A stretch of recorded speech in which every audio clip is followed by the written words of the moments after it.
The idea that mixing a small forbidden part with a large permissible part doesn't automatically make the whole thing forbidden.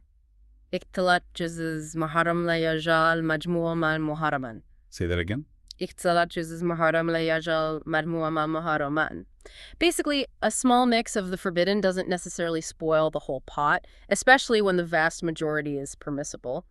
The shareholder's main investment is seen as being tied to the overwhelmingly permissible assets and activities of the company. Okay, I think I'm getting the picture. This deep dive has really taken us on quite the journey. We started with those early understandable doubts about stock trading based on classical Islamic principles. Right, the concerns about gambling, ambiguity, and so on. Then we saw that pivotal 1992 resolution that really opened the door by focusing on the company's primary activity. A major turning point. But that led to the practical challenge. Finding perfectly clean companies is tough. Very tough, yeah. Which then led to the development of these detailed screening standards we've been discussing.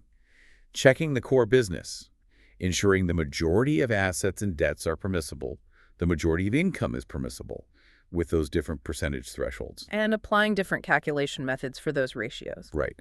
And all of that capped off with the requirement for the investor to purify any identifiable, impermissible portion of their earnings through charity. It's quite a sophisticated framework, really, developed over time to try and bridge the gap between timeless religious principles and the realities of modern global finance. It really is. Which leaves us, I think, with a pretty interesting final thought for you, the listener.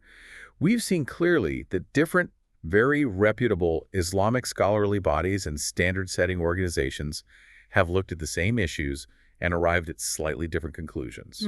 Especially on those tolerance thresholds, is it 5%, 10%, or 20% for income? And how exactly do you measure those financial ratios against market value or total assets? Exactly. So, given these variations, these differences in expert interpretation and methodology, how does an individual investor trying to follow Shariah decide which specific standard, which set of guidelines, is actually the correct one for them to follow when making their own investment choices?